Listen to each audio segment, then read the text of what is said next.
Salamlar hər kəsə, xoş gördük hər birinizi. Bugünkü dərsimiz Qaraqoyunlular dövlətidir. Qaraqoyunlular dövlətinin xəritə üzərində izahatını verəcəyəm. Deməli, ümumiyyətlə biz bilirik ki, türk axınları Azərbaycana 4-7-ci əsrlərdən başlamışdı. 11-ci əsrdə türklərin 3-cü axını olubdu və bu türk axınları zamanı Azərbaycanda Oğuz türkmən tayfaları daha da aktivləşməyə başlamışdılar və həmin o tayfalar deməli, bu dövrdən başlayaraq Azərbaycan ərazisində məskunlaşmağa başlayıblar.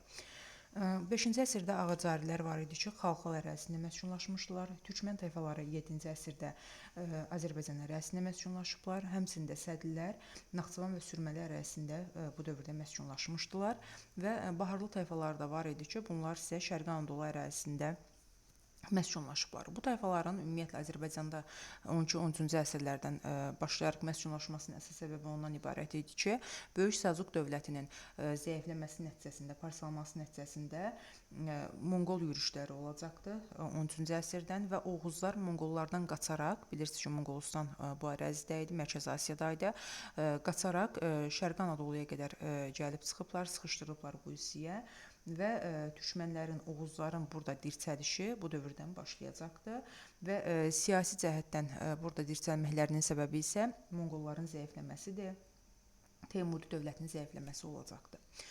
İndi isə biz bu ərazidə yaranan deməli Baharlı Qaraqoyunlu bəyliyindən danışaq. Bayram Xocanın hakimiyyəti dövründə, deməli Bayram Xoca 1375-1380-ci illərdə deməli hakimiyyətdə olubdu. Yəni nə cür hakimiyyətdə dövlət hələ yaranmayıbdı, bəyliyin əsasını qoyacaqdı. Van gölü hövzəsi bu ərazilərdə və Ərciş ərazisində Baharlı nəslindən olan Bayram Xoca rəhbərlik edirdi bu ərazilərə. O Təbrizdə Cəlalə Əhmədin sarayında əyan olmuşdu, əmir olmuşdu. Bilirik ki, Cəlalilər Azərbaycanı tutduqdan sonra 1359-da Bağdaddan Təbrizə köçürüblər paytaxtı və burada Cəlalilərin sarayında əyan olubdu. 14-cü əsrin sonunda isə bu ərazidə, göstərdiyimiz ərazidə bəyliyin əsasını qoyubdu. Ərzincandı, Sivasdı, bu kimi əraziləri də özünə birləşdirib geniş bir ərazini əhatə edibdi. Deməli, Bayram Xocanın hakimiyyəti dövrünə aiddir, bəyliyin əsasını qoydu. Bu elə yadda saxlayaq. Ondan sonra isə hakimiyyətə, yəni bəyliyə idarə edibdi Qara Məhəmməd. Qara Məhəmməd Cəlali Sultan Əhmədlə qohumluq əlaqəsi saxlayıbdı. Van gölü hövzəsində feodal hakimliyin əsasını qoyubdu bu da və Teymuri yürüşlərin səbəbindən o qədər də çox uğur qazana bilməyibdi. Ondan sonra isə hakimiyyətə Qara Yusif gəlibdi. Qara Yusifin dövrü artıq burada siyasi cəhətdən dirçəlmə oldu. Azərbaycan ərazisində möhkəmlənəcəkdi, lakin onun bəzi rəqibləri var idi. İlk öncə bilirik ki, Teymurlər bütün Azərbaycanı tutmuşdu. Azərbaycanda Teymurlər hakimiyyətdə idi. Cəlalilər var idi burada. Həmçində Ağqoyunlular var idi ki, indiki Diyarbəkir Türkiyə ərazisində Bayandurlular idi və demək olar ki, üç tərəfdə də düşməni var idi. Ona görə də strateji cəhətdən Qara Yusif yaxınlaşacaqdı Cəlalə Əhmədlə. Həmçinin də Ağqoyunlu Qara Yuluq Osman bəyə yəni müttəfiqlik üçün təşrif edəcəkdi, lakin o yəni bunlarla birləşməyəcəkdi və birləşib ikisi Teymura qarşı mübarizə aparacaqlar. Bunların müttəfiqi Osmanlı 1-ci Bəyazid olubdu. Bəyazid Qaraqoyunlu Cəlaləni müdafiə edibdi. Belə deyək, Teymuriyə qarşı 1394-cü ildə döyüş olacaqdı, Bağdad döyüşü.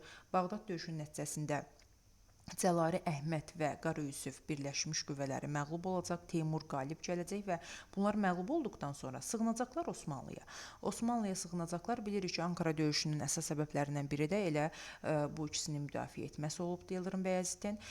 Teymur nə qədər yəni desə də geri qaytarmır iki düşməni və buna görə də bunlar sığınacaqlar Misir məmlüklərinə. Misir məmlükləri amma Əmir Teymurdan qorxduğu üçün onları həbsə atacaqdı. Yəni Cəlalə Əhməd ilə Qara Yusif həbsdə olacaqlar. Ta ki Teymur ölənə qədər, 1405-ci ilə qədər. Teymur vəfat etdikdən sonra bunlar həbsdən çıxaraq Azərbaycana qayıdacaqlar. Lakin həbsdə olarkən Azərbaycan idarəsini artıq ümumiyyətlə hakimiyyəti bölmüşdülər aralarında. Cəlalə Əhməd yenə əvvəl kimi Bağdadda, Azərbaycan isə Qara Yusifə aid olmalı idi. Lakin bilirik ki, Azərbaycan ərazisində Teymurilər hakimiyyətdə idi. Qara Yusifin burada əsas rəqibi Teymurilər olacaqdı. Geri qayıtdıqdan sonra deməli 1406-cı ildə Araz sahilində Teymurun nəvəsi Əbu Bəkiri deməli məğlubiyyətə uğradacaq. Sərdurud deməli Araz sahilində döyüşdə ilk dəfə məğlubiyyətə uğradacaqdı. 1408-ci ildə isə Təbriz yaxınlığında Sərdurud döyüşündə ikinci dəfə məğlubiyyətə uğradacaqdı və 1408-ci ildə Sərdurud döyüşü ilə tamamilə Teymurilər Azərbaycandan çıxarılacaqdı. Teymurilərin Azərbaycanda hakimiyyətinə son qoyulacaqdı. Deməli, burada Qara Yusif Teymurilərin Azərbaycandakı hakimiyyətinə son qoydu və Baharlı sülaləsinin əlinə keçdi hakimiyyət.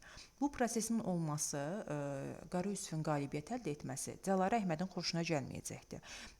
Teymurilər üzərində qələbəsi, nüfuzunun artması, həmçinin də Həmədan yaylaqlarını istəyəcəkdi. Bu toqquşmaya gətirib çıxaracaqdı. Yəni köhnə dostlar döyüşəcəklər. 1410-cu ildə deməli döyüş olacaqdı.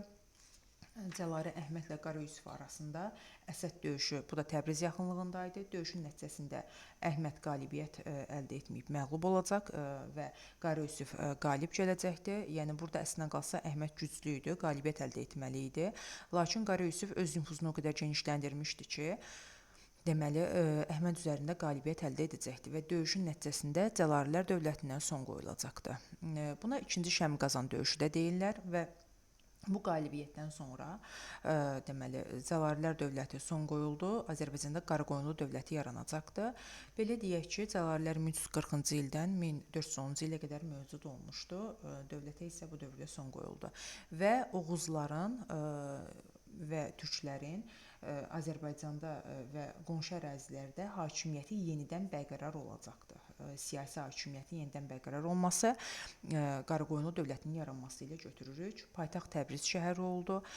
Özünü yox, oğlu Pirbudağı şah elan elədi. Çünki Pirbudağı Şeyxüveyzə, daha doğrusu Əhmədə uşaqlığa vermişdi, yəni oğulluğa vermişdi. Deyirdi ki, o xan nəslindən, şah nəslindən gəlir deyənə onu şah elan elədi. Onun adına pul kəsdirdi, lakin siyasi hakimiyyət yenə də Qara Yusifin əlində idi.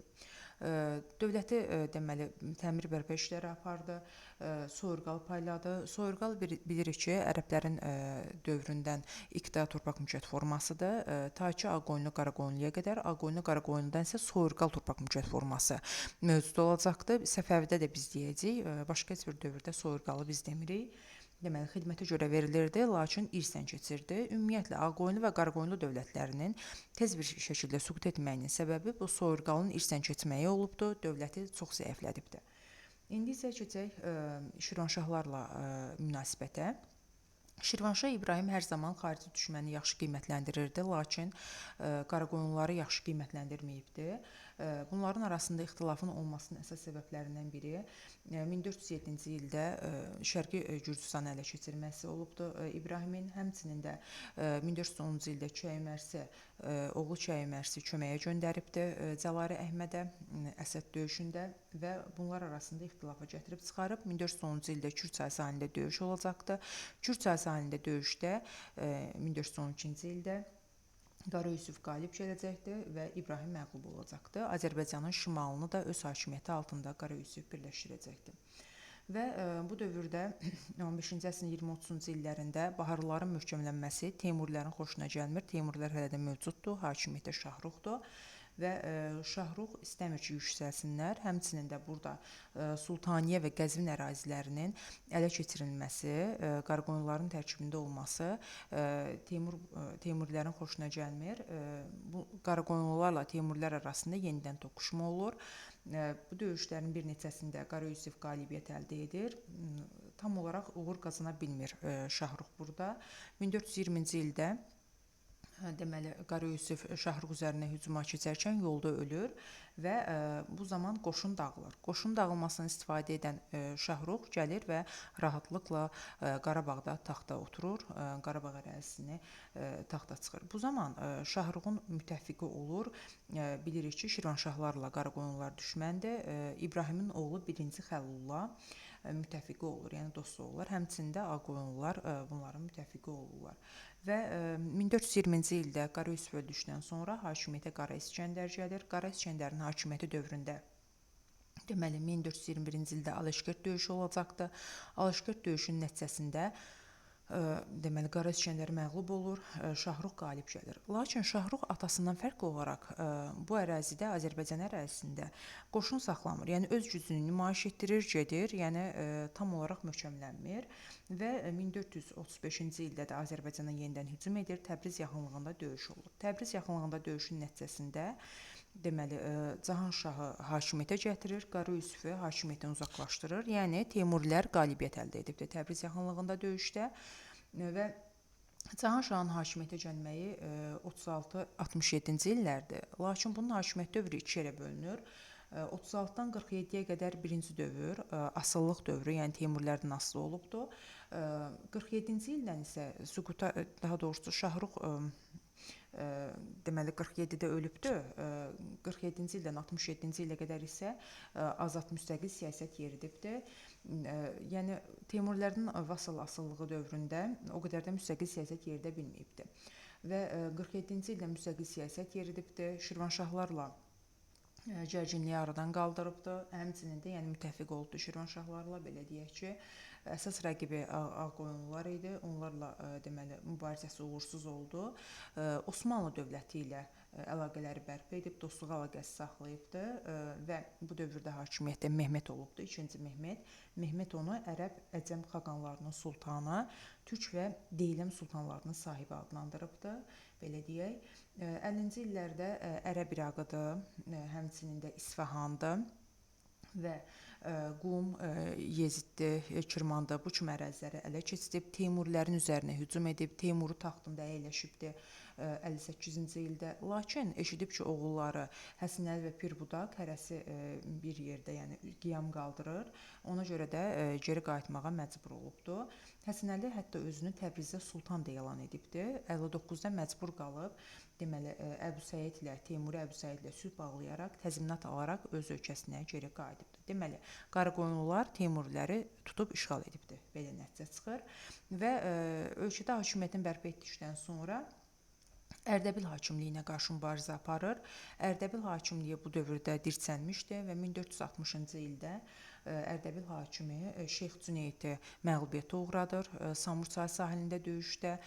Bu zaman onun müttəfiqi olur Şirvanşah 1-ci Xəllullah və məğlubiyyətə uğradır. Bu ərazilərdə öz hakimiyyətini bərqərar edir.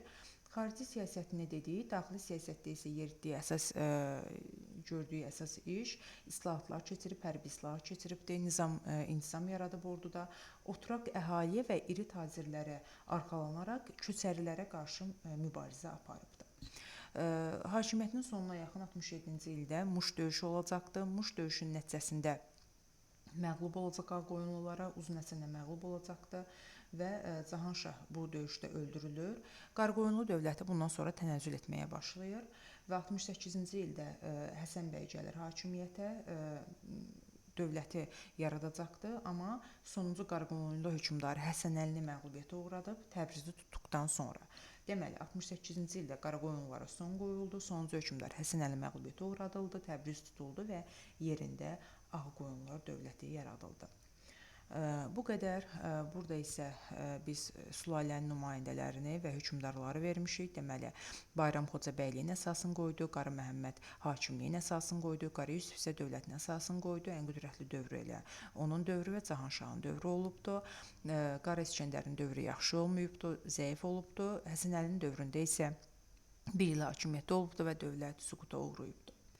Bu qədər bugünkü dərsimiz. Çox sağ olun.